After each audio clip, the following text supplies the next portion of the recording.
मुनि श्री सोहनलाल जी स्वामी चारवास के, मैंने उनको देखा था तो मैं उनके पास रहा भी था। मुनि श्री सोहनलाल जी स्वामी चारवास के, वो मुनि श्री सुमेरमल जी स्वामी लाडनू से बड़े थे, उनके सिंगाड़े में थे। वैसे मैं भी उनके सिंगाड़े में रहा था। तो सिंगाड़े में तो बाद मेरा, पहले मैं बच्चा था, गृहस्थ जीवन में था, तब मुझे उनके संपर्क में आने का मौका मिला। तो हुआ यूं कि मुनिश्री सुमेरमल जी स्वामी लाडनू का विक्रम संवत 2030 का चतुर्मास सरदार शहर में हुआ था।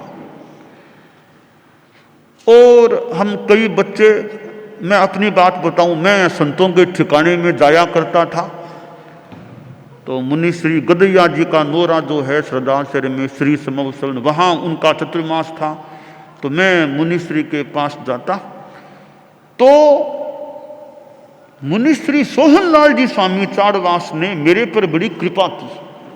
मानो उन्होंने मुझे पकड़ लिया कि इस बच्चे, यानी उन्होंने इस बच्चे को ज्ञान सिखाएं, कोई ऐसा सोचा होगा। मुझको उन्होंने ज्ञान सिखाना शुरू किया।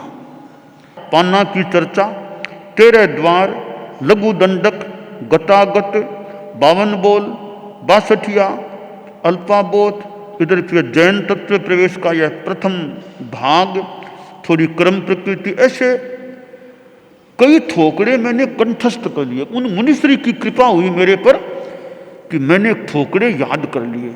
फिर वो गमा का ठोकरा, तो गमा का मैंने शायद याद तो नहीं किया होगा, पर मुनिश्री सोहनलाल जी स्वामी को वह याद किया हुआ था, गमा का ठोकरा। तो मैं बच्चा था, उनके पास वो हाथ के लिखे हुए पन्ने थे।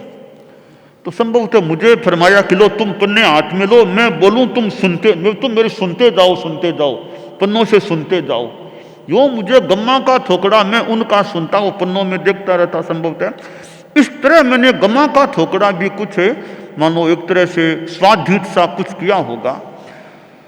तो कुछ महीनों में मुनिश्री ने, सोहनलाल जी स्वामी चारवास ने मुझे कई ठोकरे सिखा दिए।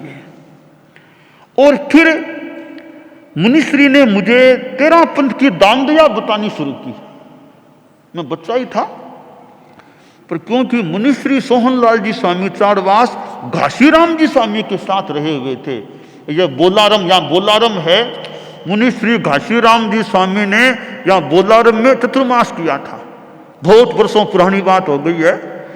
तो सोहनलाल जी स्वामी घासीराम जी स्वामी के साथ रहे हुए थे।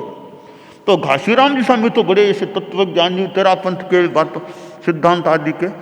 तो सोहनलाल जी स्वामी चारवास ने, मैं बच्चा था तब उन्होंने मुझे मानो कि एक सिस्टेमेटिक ढंग से मुझे 13 पंथ की दांडिया समझानी शुरू की।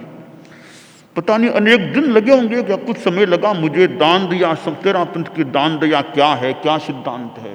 तो कैसे धीरे धीरे ये स्थावर का ये करते करते करते दान, सुपात्र, कुपात्र या अपात्र, ऐसे करते करते मुझे 13 पंथ की दांडिया उन्होंने बताई थी।